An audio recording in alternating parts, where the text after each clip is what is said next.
आपकी जब विधानसभा चलती है आप उसकी वाणी को सुने आप अनिल जैन जी की कितनी प्रखर वाणी से आप बोलते हैं माननीय मुख्यमंत्री जी के लिए, मध्य प्रदेश शासन के विकास कार्यों के लिए और उज्जैन के विकास के लिए और सियासत के लिए। ऐसे अतिथि को पाकर जो आज विधायक जी की पाठशाला आपको यहाँ पर कुछ बताने आए हैं, आप विद्यार्थियों को माधव महाविद्यालय के जो कि प्रधानमंत्री कॉलेज ऑफ एक्सीलेंस के रूप में प्रतिष्ठित किया है माननीय मुख्यमंत्री श्री मोहन यादव जी ने।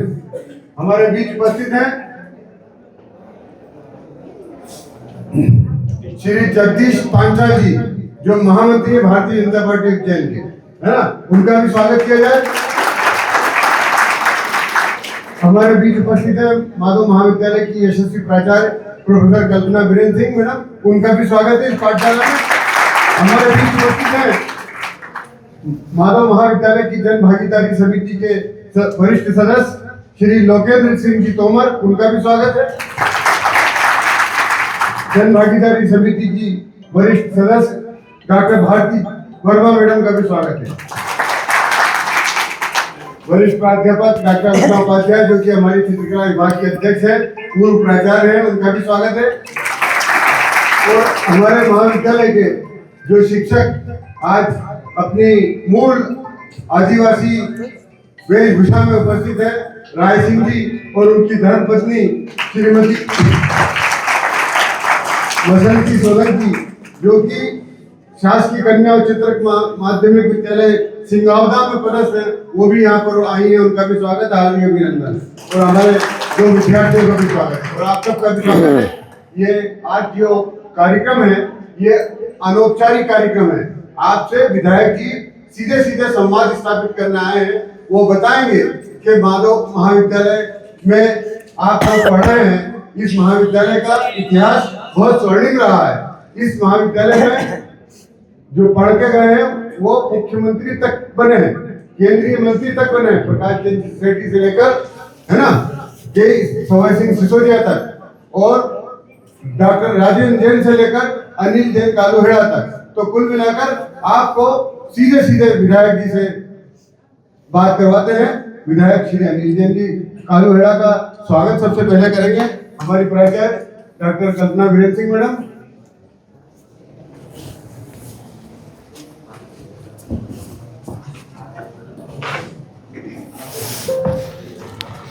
इस कार्यक्रम की संयोजक डॉक्टर ममता पवार मैडम से भी अनुरोध है कि वे भी स्वागत करें। देखो मेरे को आप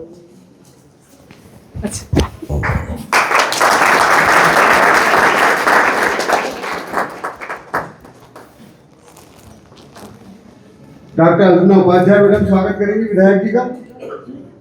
इनका पंचायत जी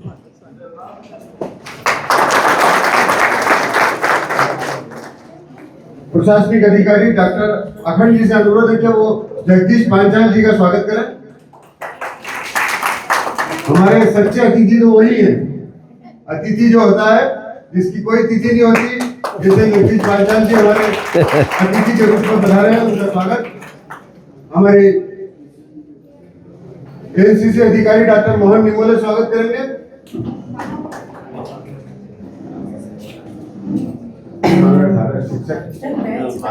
डॉक्टर अल्पना उपाध्याय मैडम स्वागत करेंगी। डॉक्टर भारती वर्मा मैडम का,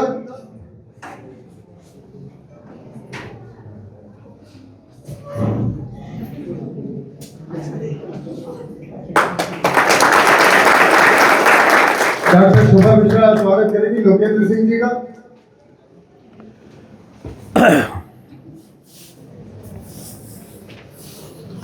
डॉक्टर अंशु भारद्वाज मैडम स्वागत करेंगी विधायक जी का। अंशु भारद्वाज मैडम जो कि हमारे विक्रम विश्वविद्यालय की कुलगुरु जी की धर्म पत्नी भी है और इतिहासविद है, आप स्वागत करेंगे विधायक जी का। Sir welcome. Doctor Sanjeev Sharma स्वागत करेंगे विधायक जी का।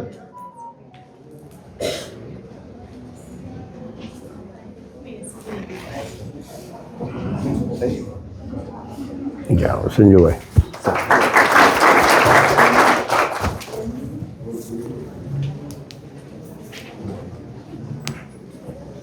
स्वागत वक्तव्य के लिए आमंत्रित हैं प्राचार्य प्रोफेसर कल्पना वीरेन सिंह।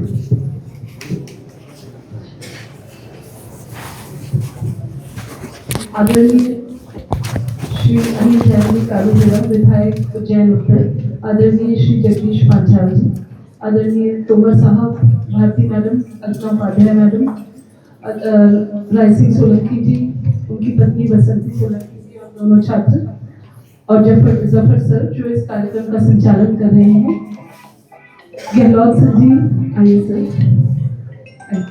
गहलोत जी, और उसी के साथ हमारे प्यारे फैकल्टी और हमारे आज का दिन एक बहुत ही इम्पोर्टेंट दिन है। इम्पोर्टेंट दिन इसलिए है क्योंकि आज बिरसा मुंडा जयंती जो हम मना रहे हैं इतने दिनों से, बिरसा मुंडा जी की जयंती 15 तारीख को थी। उस दिन छुट्टी का भी दिन था और फिर भी महाविद्यालय में आके हमने जयंती मनाई थी। बट आज एक जनजातीय नायकों की प्रदर्शनी लगी हुई है। उस जनजातीय नायकों की प्रदर्शनी को आप सब लोग देखिए, उसका उद्घाटन माननीय विधायक महोदय ने किया है। आप सभी उस प्रदर्शनी को देखें और ये देखें कि ये वो जनजातीय नायक हैं जिन्होंने अपने जीवन को सर्वस्व स्वाहा कर दिया स्वतंत्रता के लिए और दूसरी चीजों के लिए। बिरसा मुंडा जी का जो ध्येय वाक्य था वो जल जंगल जमीन था। आज एक हमने बैच भी लगाया है अपने अतिथियों को और वो बैच भी सेव वाटर का संदेश देता है कि हम जल को बचाएं। जल को बचाना हमारे लिए एक बहुत ही इम्पोर्टेंट बात है। और इसके साथ ही एक बहुत इम्पोर्टेंट बात है, जब हम माननीय विधायक जी को आमंत्रित करने गए आज के इस प्रदर्शनी के लिए, तो विधायक जी ने खुद स्वयं कहा कि वो आपसे चर्चा करना चाहते हैं। और ये चर्चा जो होगी वो विधायक जी आपकी समग्र विकास के ऊपर, आपके व्यक्तित्व को लेकर के, और जो सस्टेनेबिलिटी है, जो धारणीय विकास के लक्ष्य हैं, पर्यावरण है, उसको लेकर के करना चाहते हैं। निश्चित ही ये एक बहुत महत्वपूर्ण बिंदु इसलिए है आज क्योंकि विधायक जी जिनके पास इतने पूरे उज्जैन उत्तर की कमान संभाले हुए हैं और पूरे उज्जैन के विकास कार्यों को आप देख रहे हैं। आप सबको पता है 2028 में सिंहस्थ है और सिंहस्थ के इस समय में उनका एक एक क्षण महत्वपूर्ण है, हम ये जानते हैं। लेकिन सुबह से निकल पड़ते हैं और रात तक वो यही करते रहते हैं, विकास के कार्यों में रहते हैं जुटे हुए। पर उसके बाद भी उनका ये सोचना कि बच्चे कितने इम्पोर्टेंट हैं, छात्रों को कैसे उनके समग्र विकास के ऊपर समझाइश दी जाए या बात की जाए, बहुत महत्वपूर्ण है, बहुत महत्वपूर्ण है। ये मायने रखता है क्योंकि जब बात हो कि आपको कोई शिक्षक आपकी कक्षाओं में पढ़ाते हैं या कोई लेक्चर आपको दिया जाता है और वो उनका काम है, तो वो भी महत्वपूर्ण है। बट उससे भी ज़्यादा महत्वपूर्ण है कि एक ऐसे व्यक्ति जो सामाजिक परिवेश में, समाज में जुटे हुए हैं विकास के कार्यों के लिए, वो आज आपको अपने प्रैक्टिकल एक्सपीरियंसेस से ऐसी बातें बताएंगे जो आपके लिए सही मायनों में जीवन जीने के लिए जरूरी है। क्योंकि जब समग्र विकास होगा तभी आप, चाहे वो कला हो, चाहे वो विज्ञान हो, चाहे वो ललित कला हो या चाहे वो वाणिज्य हो, जिस भी संकाय में आप पढ़ रहे हैं, तो उन संकायों में आपका पढ़ना सार्थक हो सकेगा। बहुत सुंदर सर आपने बाहर देखा होगा रंगोली, और वो सब इन्हीं बच्चों ने बनाई है। यही बच्चे सुबह से लगकर अपने मन से सब करते हैं। मैं रायसिंह सोलंकी जी, उनकी पत्नी और इन दो बच्चों को भी बहुत बहुत साधुवाद देती हूँ कि ये बिरसा मुंडा जी के परिवेश के, उस बच्चा तो बिरसा मुंडा जी के परिवेश में ही आया है और रायसिंह जी और उनकी पत्नी भी उस आदिवासी अंचल जिसको वो रिप्रेजेंट करते हैं उसको यहाँ आज प्रदर्शित करें। बहुत बड़े गर्व की बात है, अपने ऊपर गर्व करना, अपने समाज को गर्व करना, और यही है जो आपको आगे ले जाता है। तो धन्यवाद सर, आपका जो सीधा बच्चों के साथ संवाद है उसके बीच में ना आते हुए मैं आपको अच्छा गहलोत जी के सवाल ये बताया ना आप लोगों का, ये उज्जैन उत्तर का क्षेत्र है, पंजाब भर महादेव महाविद्यालय स्थापित है। उज्जैन उत्तर के लोकप्रिय विधायक तो अनिल जैन जी कालूहेड़ा है, मगर यहाँ पे ये अपना महाविद्यालय स्थित है, उसका वार्ड नंबर 2 है। वार्ड नंबर 2 के क्रांतिकारी पार्षद है हेमंत गहलोत जी। स्वागत करेंगे प्राचार्य डॉक्टर अल्पना उपाध्याय भी स्वागत करेंगे हेमंत गहलोत जी का। आप क्रांतिकारी पार्षद के रूप में प्रतिष्ठित हैं पूरे उज्जैन नगर निगम में।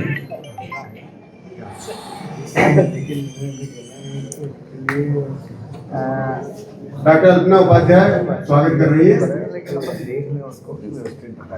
विद्यार्थियों की ओर से अक्षय आस्ते आए और विधायक जी का स्वागत करें। अक्षय आस्ते, वही तो काम है अपना, वो सही धरे वो काम अपना ही है।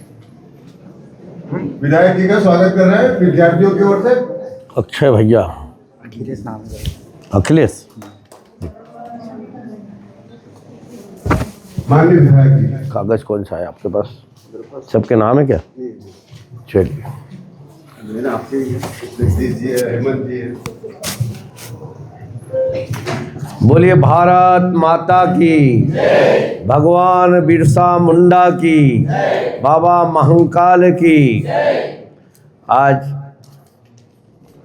के इस कार्यक्रम में उपस्थित भारतीय जनता पार्टी के जिले के महामंत्री भाई जगदीश पांचाल जी, यहाँ के लोकप्रिय पार्षद भाई हेमंत गहलोत जी, हमारी प्राचार्य महोदय कल्पना सिंह मैडम, पूर्व प्राचार्य अल्पना जी, और उपस्थित यहाँ पर बिरसा मुंडा जी की वेशभूषा में जो हमारे शिक्षक बने उनको मैं प्रणाम करता हूँ। भगवान बिरसा मुंडा को प्रणाम करता हूँ, सभी शिक्षकगण और हम सभी छात्र एवं छात्राएं। समाज जीवन में हम जो करते हैं या जो करने जा रहे हैं उसके बारे में क्षणिक विचार करना, घर पे बैठ कर के विचार करना, यह एक उम्र का दौर ऐसा है, इस दौर से आपके जीवन की दिशा तय होगी। इस दौर से आपके जीवन का आपका भाग्य बदलेगा। इस दौर से आपके माता पिता के चेहरे पे प्रसन्नता और मुस्कान आएगी। यह दौर ऐसा है, और इस दौर में जिनका भटकाव हो गया वह खुद तो प्रसन्न नहीं हो पाएगा, अपने माता पिता को भी ठेस पहुंचाने का काम करेगा। इसलिए शिक्षा के साथ साथ नैतिक शिक्षा, व्यावहारिक शिक्षा, संस्कारी शिक्षा ये अति आवश्यक है। और यदि ये शिक्षा नहीं मिली तो हम पढ़ लिख के भी एक अच्छी स्थिति में नहीं आ पाएंगे, क्योंकि हम जिस समाज में रहते हैं, जिस देश में रहते हैं, वहाँ देश में भारत माँ की जय जयकार करते हैं, वंदे मातरम के गायन करते हैं और हमारी भारत भूमि को हम माँ मानते हैं। हम उन संस्कारों के लोग हैं। हम कोई पश्चिम की संस्कृति के लोग नहीं हैं जहाँ हम कभी अपनी भूमि को माँ नहीं मानते। यहाँ भारत माता की जय के नारे होते हैं, भारत की जय के नारे होते हैं। कभी भी किसी देश में किसी देश की जय के नारे नहीं होते, क्योंकि अपने इस भूमि को ईश्वर स्वरूपा माना है। इसलिए यहाँ पर कोई बीकॉम पढ़ रहा होगा, बीएससी भी है, कोई बीएससी भी पढ़ रहा होगा, अलग अलग अध्ययन कर रहे होंगे। हमने मन में अनेक जिज्ञासा होगी कि हम ये बनेंगे, डॉक्टर बनेंगे, इंजीनियर बनेंगे, अच्छे एमबीए करके अच्छे क्लास 1 के ऑफिसर बनेंगे। ये विचार करना हमारी प्राथमिकता में होना चाहिए, क्योंकि ये हमारा ध्येय है। पर उस ध्येय के साथ साथ हम, अभी मैडम कह रही थी कि जल, जंगल, जमीन और जानवर, इन सब उद्देश्यों के लेकर भगवान बिरसा मुंडा ने 150 वर्ष पूर्व, आज उनकी 150 जयंती है, पूर्व से ही उन्होंने ये विचार करके कि समाज, भारत स्वतंत्र तो हो जाएगा, परंतु भारत सभी दृष्टि से स्वतंत्र होना चाहिए। जल, जंगल, जमीन और जानवर, अभी मेरे एक सम्मान स्वरूप जो चिन्ह मुझे लगाया उस पर लिखा है सेव वाटर। पानी के बिना सब सुना है कि नहीं सुना है? इसलिए पानी के सेव वाटर के लिए हम क्या क्या कर सकते हैं, पानी को बचाने के लिए क्या क्या कर सकते हैं। हमारे घर के अंदर यदि हमको स्नान करने में 1 बाल्टी पानी लगता है तो 1 बाल्टी का ही उपयोग करें। हम सोच आदि जाएं तो हमारा नल ये कहीं खुला तो नहीं रह गया, उसकी चिंता करें। हम हाथ वॉश करें कहीं नल खुला तो नहीं थे क्या, उसकी चिंता करें। ये छोटा काम है और बहुत बड़ा काम है, सेव वाटर। इसलिए पानी के संरक्षण के लिए और संवर्धन के लिए सरकारें और समाज मिलकर के अनेकों काम कर रही है। और उसी के साथ साथ जंगल, जब हम जंगल लगाएंगे, ज़्यादा से ज़्यादा पेड़ पौधे लगाएंगे तो पर्यावरण की रक्षा तो होगी, परंतु उनकी जड़ों से पानी का रिसाव होगा। वह पानी का रिसाव नदियों और नालों में पहुँचेगा और वो पानी हम सबको पीने के लिए उपयोग में आएगा। इसलिए वृक्ष भी लगाना, जल के संरक्षण भी करना, और जल के संरक्षण के साथ साथ हमको कुल मिला के इस भूभाग की रक्षा भी करना है। उदाहरण के लिए आपके माधव कॉलेज की जितनी भूमि है, उस भूमि को हम सुंदर कैसे बना सकते हैं। उस भूमि के चारों तरफ अच्छे वृक्ष लगाएं, इन दीवालों पे अच्छे अच्छे संस्कारित कोटेशन लिख दें। यह भी एक संस्कार का और भूमि संरक्षण का काम हो सकता है। और हम पंच तत्व, हमारे यहाँ पंच तत्व को हमारे यहाँ पूजा होती है। पंच तत्व आप में से किसी को एक बता सकते हैं? कोई पंच तत्वों में से एक तत्व बताइए। जल, पृथ्वी, आकाश, वायु, अग्नि। हमारे यहाँ इन पंच तत्वों की पूजा होती है, देवी स्वरूपाएं, और इनके बिना हमारा जीवन अधूरा है, इनके बिना हमारा जीवन नहीं है। इसलिए पंच तत्व की इस भारत की भूमि पर रहने वाले लोग, इस भारत की भूमि पर रहने वाले हम सब इन पंच तत्वों की पूजा करते हैं। और पूजा के साथ साथ हमारे यहाँ तो जल, जंगल, जमीन और जानवर, हमारे यहाँ गौ माता की भी पूजा होती है, हमारे यहाँ नीम, बड़, पीपल की भी पूजा होती है कि नहीं होती है? हमारे यहाँ पानी की भी, जल की भी पूजा होती है। जल के द्वारा हम आरती भी करते हैं। यह हमारे संस्कारों में है। इसलिए यह व्यवहारिक ज्ञान। दूसरा, हम घर से चले, घर से निकले शिक्षा के लिए, विद्याध्ययन के लिए। हम में से कितने ऐसे हैं जो गुरुजी कह करके पुकारते हैं या सर कह करके पुकारते हैं, उन्हें सम्मान करते हैं आकर के, या उन्हें देख करके इग्नोर कर जाते? आप सब आते हैं, सम्मान करते हैं गुरुओं का। तो गुरुओं का सम्मान करने के पहले, पानी रेंदो अभी, गुरुओं का सम्मान करने के पहले हम सब ने अपने प्रथम गुरु का सम्मान किया क्या? घर से निकलने के पहले प्रथम गुरु कौन है? माता पिता। ऐसे कितने लोग हैं जो अपने माता पिता के पैर छू करके विद्याध्ययन करने आते हैं? थोड़ा हाथ खड़ा करें। एक ही, दो, ये एक मिनट, ये आवश्यक नहीं है, पर यह संस्कार है। ये हमारे संस्कार होना चाहिए, और संस्कार होना चाहिए इसलिए आवश्यक है।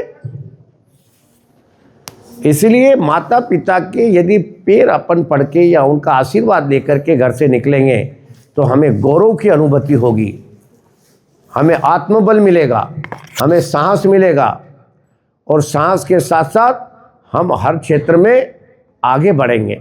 और उसके साथ साथ फिर यहाँ आकर के जब हम गुरुओं का आशीर्वाद लेंगे तो गुरुओं के आशीर्वाद से हमें उच्च स्थान पर पहुंचने की प्रेरणा मिलेगी, हम सर्वाइव कर पाएंगे। डार्विन का सर्वाइवल ऑफ द फिटेस्ट पढ़ा क्या आपने? इनमें से किसी ने?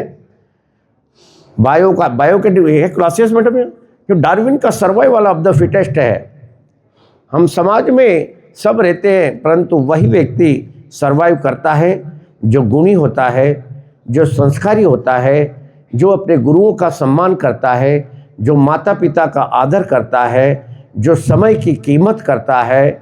वह व्यक्ति विद्याध्ययन में भी सर्वाइव करके अपना एक स्थान बना लेता है, सुनिश्चित कर लेता है। इसको बोलते हैं डार्विन का सर्वाइवल ऑफ द फिटेस्ट। और चूंकि हमारी जो गतिविधियां जो है दिन भर की, उन दिन भर की गतिविधियों में टाइम मैनेजमेंट, हम टाइम पंचुअल है, कॉलेज जाना है, अरे जाना है कॉलेज, माता पिता का भी इग्नोर करना बात को, या चले आए, यहाँ पर उद्यम पट्टी कर रहे हैं, यहाँ पर जो संस्कारी लोग हैं पढ़ने वाले उनको भी नहीं पढ़ने दे रहे हैं, अपने मोबाइल में व्यस्त है, अपने मोबाइल में जो आवश्यक चीज़ नहीं है वो अनावश्यक चीज़ों को देखते रहना, उसकी लत पकड़ना, ये सब चीज़ों के लिए ये हमारा जन्म नहीं हुआ। हमारा जन्म हुआ है, हम सब दैविक शक्ति हैं, हमारा जन्म हुआ है कुछ करने के लिए, हमारे माता पिता के लिए, हमारे देश के लिए, हमारे शहर के लिए, हमारे मोहल्ले के लिए। हमारा जन्म इसलिए हुआ है। हमारा जन्म इसलिए नहीं हुआ है कि हम फिजूल का, आप खेले कूदें, यहाँ पर गेम्स होंगे, अनेक प्रकार के गेम्स होंगे, यहाँ चेस होगा, बैडमिंटन होगा, कबड्डी होती होगी, खो खो होता होगा, साइकिल रेस होती होगी। इन सब चीज़ों के गेम्स में आप समय समय पर उसका 1 घंटा, योगिक क्रियाओं का 1 घंटा, इन सब का फिक्स होगा, उसमें करें, योग करें, ध्यान करें, ये सब करें, खेलना कूदना करें, ये भी अति आवश्यक है, परंतु ये सबका एक टाइम मैनेजमेंट होना चाहिए। जिसका टाइम मैनेजमेंट नहीं है, जो हर चीज़ को हवा में उड़ाता है, जो हर चीज़ को फिजूल की बात मानता है, वह बच्चा स्वयं को तो अपने आप को बर्बाद कर रहा है, परंतु उसके आसपास के इष्ट मित्रों को भी उस ओर धकेलने का काम कर रहा है। इसलिए ऐसे बच्चे से, ऐसे छात्र से हम सबको बच के रहना है। ऐसे छात्र को हम चाहे तो ये प्रयास करें, आपके आभा मंडल में ला करके उसको भी आप जैसा गुणी और संस्कारी बना सकते हैं। जब गुणी और संस्कारी लोगों की एक संख्या ज़्यादा होगी तो एक अकेला व्यक्ति कुछ नहीं कर सकता, उसको भी इस दिशा में मोड़ सकते हैं। ये काम आपका होना चाहिए।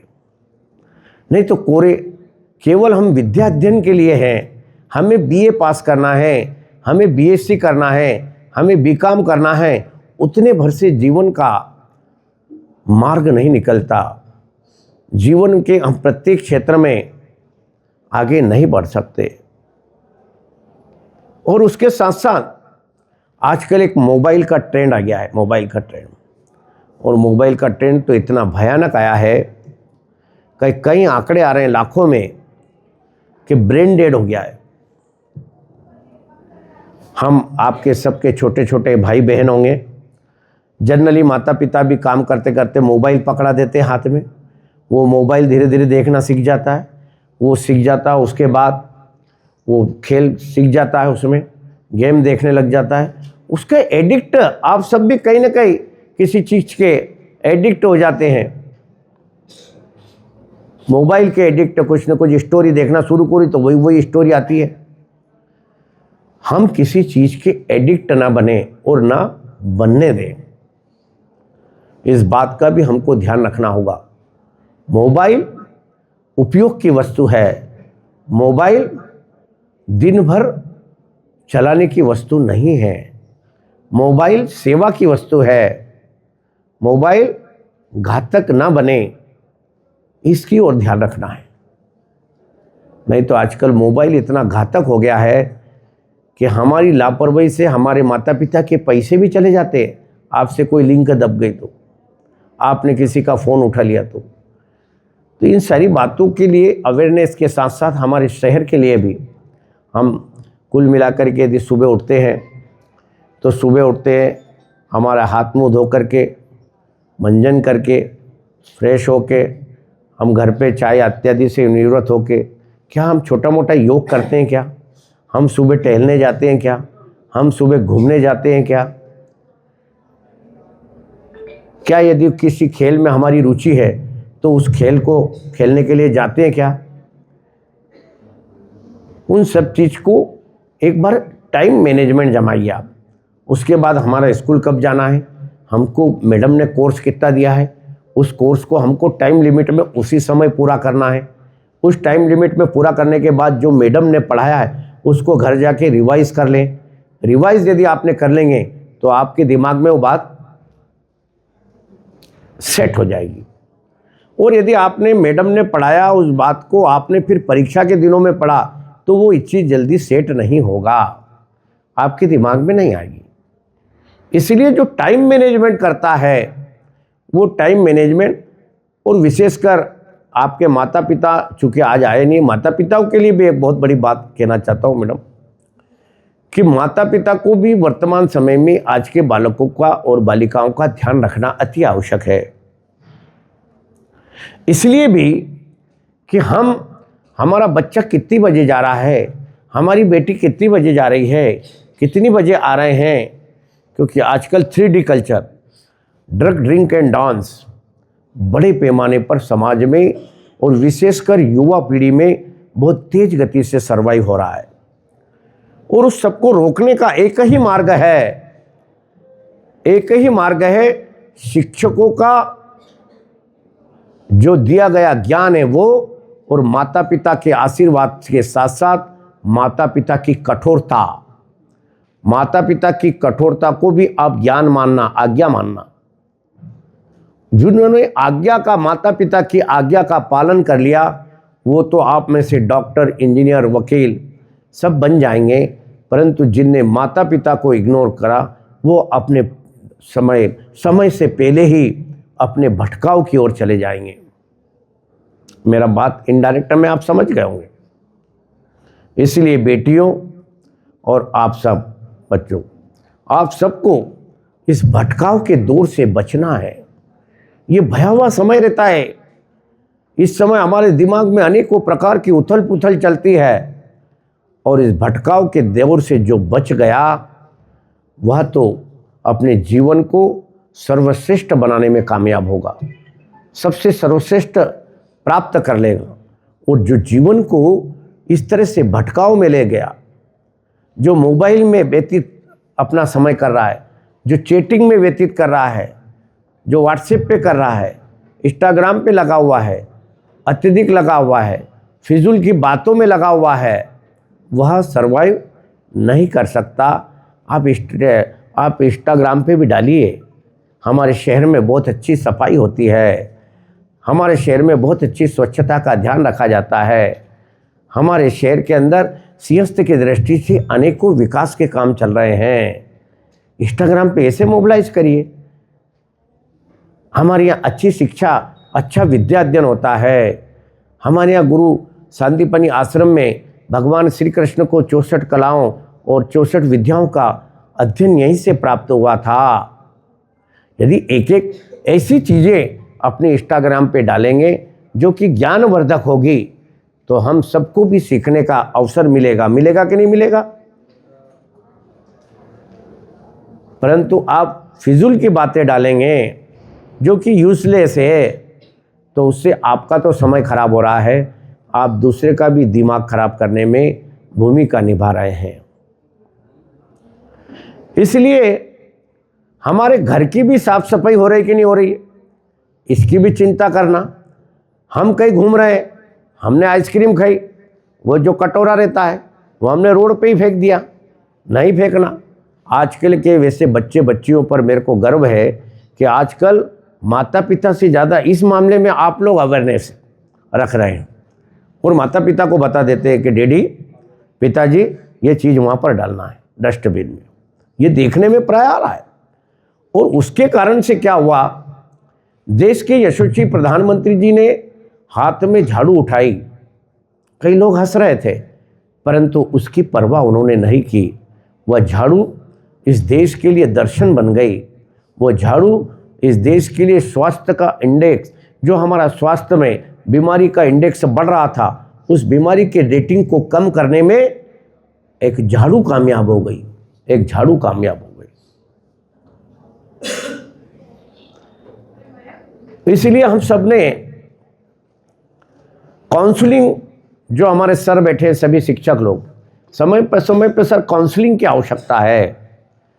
यदि आप समय समय पर बच्चों की काउंसलिंग करेंगे, यह इस विधा में ट्रेंड हो सकता है, यह इस स्टार्टअप को आगे बढ़ा सकता है, यह समाज में आगे चल कर के एक छोटा इस तरह का व्यवसाय स्थापित कर सकता है।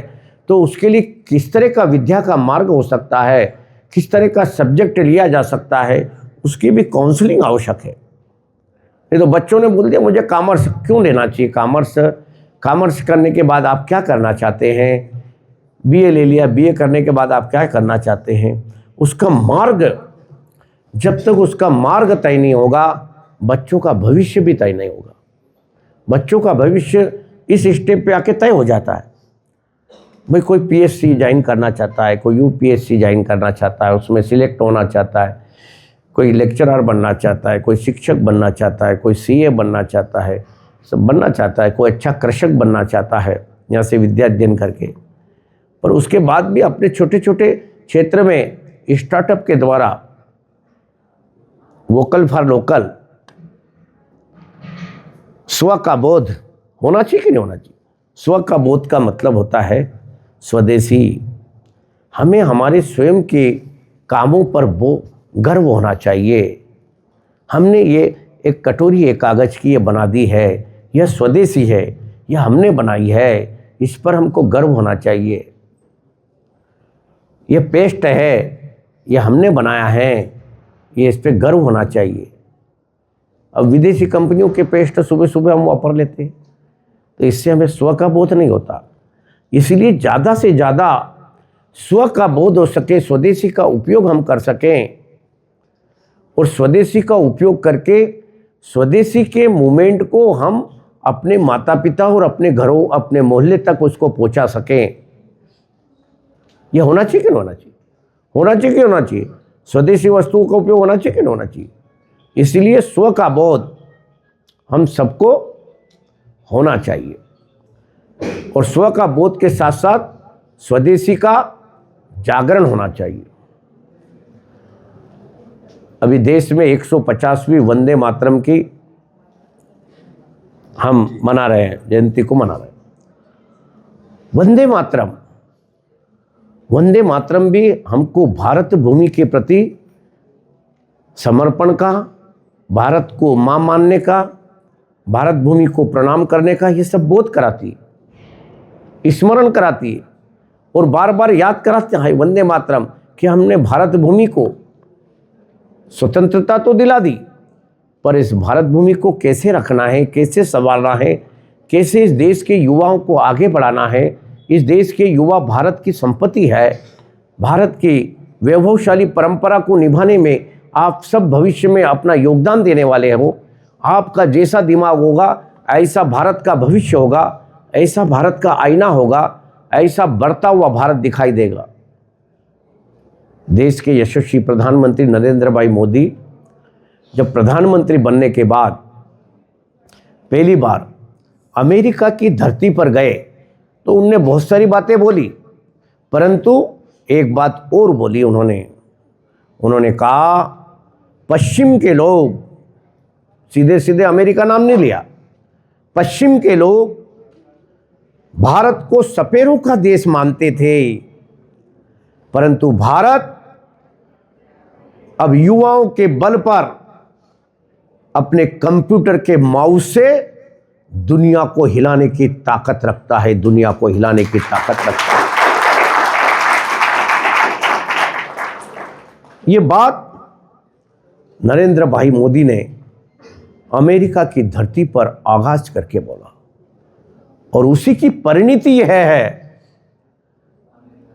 कि आप सबके बलबूते पर, युवा वैज्ञानिकों के बलबूते पर, युवा साइंटिस्टों के बलबूते पर, युवा कारीगरों के बलबूते पर, युवा उद्यमियों के बलबूते पर हमने ऑपरेशन सिंदूर जो विगत दिनों हुआ उसमें एक भी हथियार विदेशों से आयात नहीं करना पड़ा, एक भी हथियार,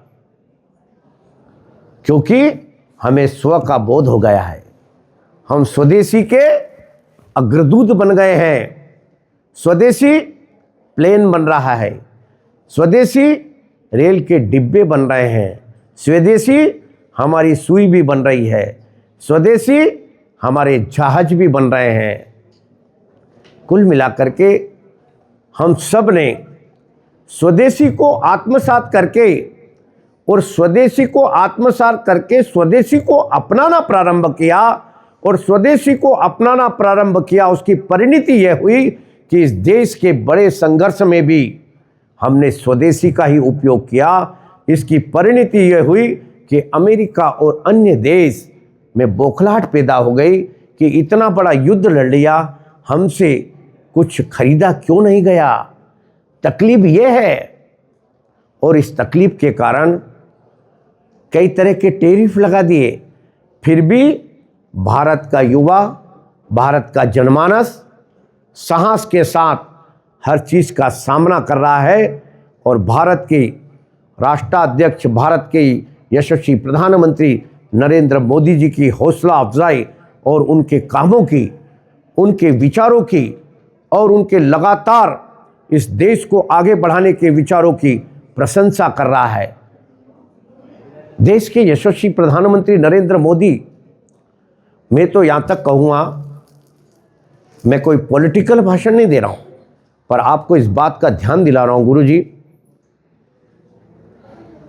कि 1897 में अमेरिका की धरती पर एक नरेंद्र ने यह आगाज किया था बंधुवर एवं भगिनी, और उसके बाद उन्होंने बोला था कि 21वीं सदी भारत की होगी। किसने बोला था? स्वामी। और उन्होंने कहा था कि भारत के अंदर आमूलचूल परिवर्तन आएगा, औद्योगिक परिवर्तन आएगा, देश की विदेश नीति में परिवर्तन आएगा, सेनाओं के उपकरण में परिवर्तन आएगा, सेनाओं के साहस में परिवर्तन आएगा, युवाओं में परिवर्तन आएगा, बेटियों में परिवर्तन आएगा, स्वत्व का बोध होगा, स्वदेशी का आंदोलन का मूवमेंट तेज गति से चलेगा और उसका अपनाने की होड़ लगी रहेगी, समाज में भाईचारा बढ़ेगा। इस तरह की बात स्वामी विवेकानंद ने 21वीं सदी के लिए कही थी,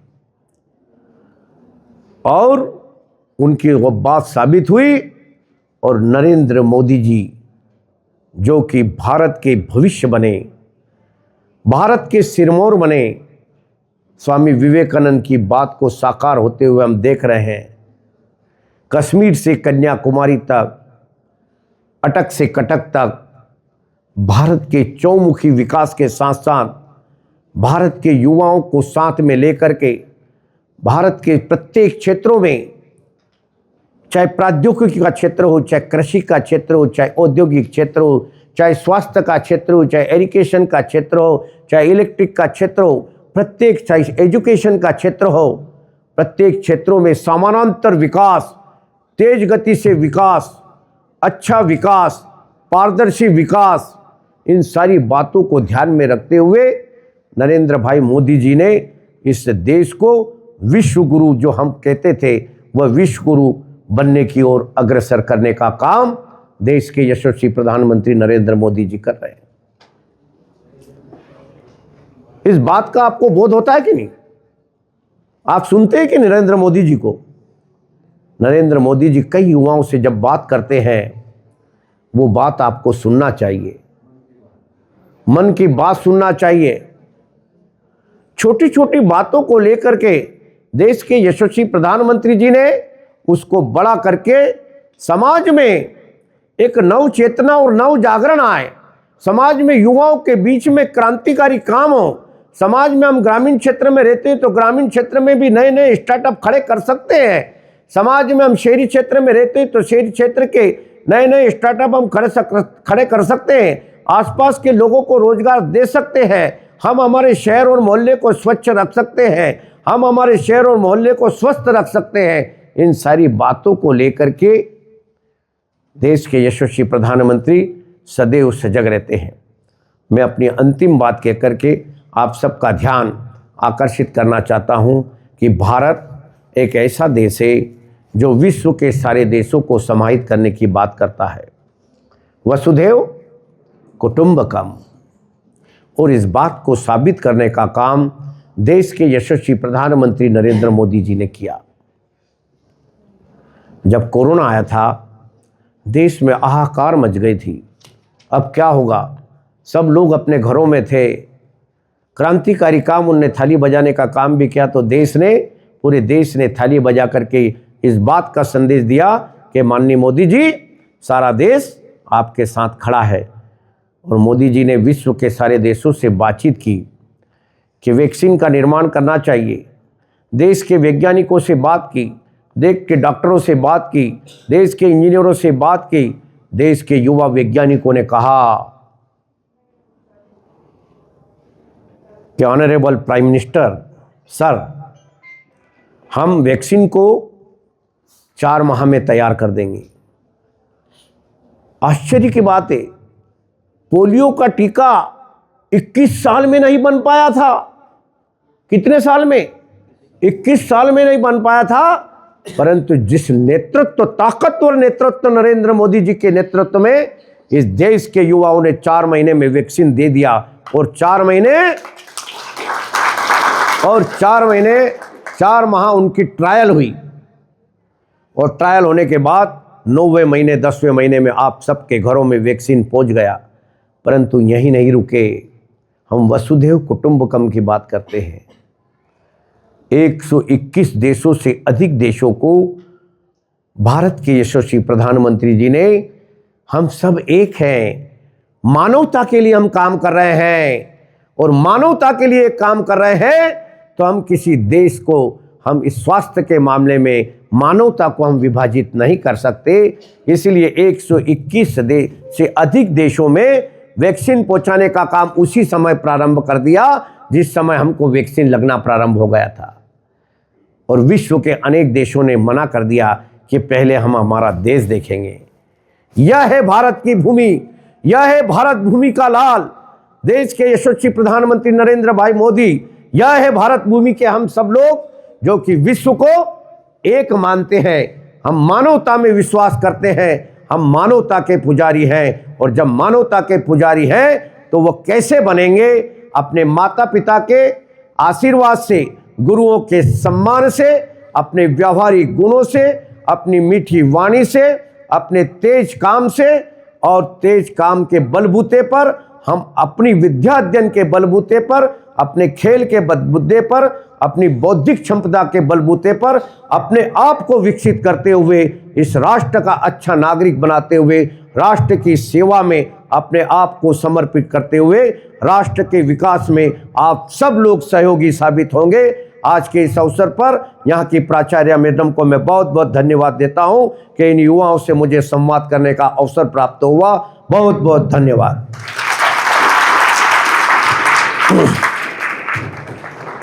बहुत बहुत धन्यवाद। माननीय विधायक जी, 45 मिनट हो गया। आपके गौरव के क्षण है ना। माननीय विधायक जी मध्य प्रदेश विधानसभा को संबोधित करते हैं, तो विधानसभा में कौन लोग बैठते हैं आपके सामने? सारे विधायक हुआ करते हैं, और आज आप सारे विद्यार्थी हो, है ना। तो ये गौरव की बात है। उन्होंने कितनी अच्छी बातें की हैं कि छोटी छोटी बातों से अपने जीवन में परिवर्तन किया जा सकता है। स्वच्छता का ध्यान रखने की बात कही उन्होंने प्रधानमंत्री के मन की बात कही है। मन की बात आपको मालूम है प्रधानमंत्री जी कब होती है? आखिरी पूरे मास में एक बार होती है, आखिरी रविवार, पूरे मास के आखिरी रविवार। आखिरी रविवार को जो मंथ होता है, मास होता है, जो महीना होता है, उसके आखिरी रविवार को हर महीने प्रधानमंत्री संबोधित करते हैं 11 बजे पूरे देश को, 11 बजे, है ना। तो आप लोग कितने लोग सुनते हैं उसको, और अभी तक कितनों ने सुना है? अब सब सुनना, बहुत कम लोगों ने सुना है। इसलिए आपसे अनुरोध है कि आप मन की बात प्रधानमंत्री की सुने, क्योंकि उन्होंने जो आह्वान किया था स्वच्छता का आह्वान महात्मा गांधी ने भी किया था, मगर उसको माना नहीं गया था, है ना। तो इन्होंने करके दिखाया, तो पूरे देश में एक बयार आ गई स्वच्छता की, है ना। हमारा इंदौर 8वीं बार प्रदेश का स्वच्छ नगर बनके, महानगर बनके हमारे सामने मौजूद है। स्वच्छता की दौड़ में कई पायदान पार करके टॉप 10 में है छोटे शहरों की। तो इस तरह से अपने आप में छोटे छोटे परिवर्तनों की बात माननीय विधायक जी ने जो आपसे की है, आप उस पर अमल करेंगे ऐसी उम्मीद की जाती है ना। अब वो हमारे जो दो, हाँ, इनका सम्मान शादी निकाल दिया। राय सिंह सोलंकी और बसंती सोलंकी जिन्होंने अपनी वास्तविक वेशभूषा धारण किए। महाविद्यालय के प्राध्यापक हैं आप, समाजशास्त्री, आपकी सर ने बोला था वो बुलाने के लिए उनका सम्मान कर रहे हैं विधायक।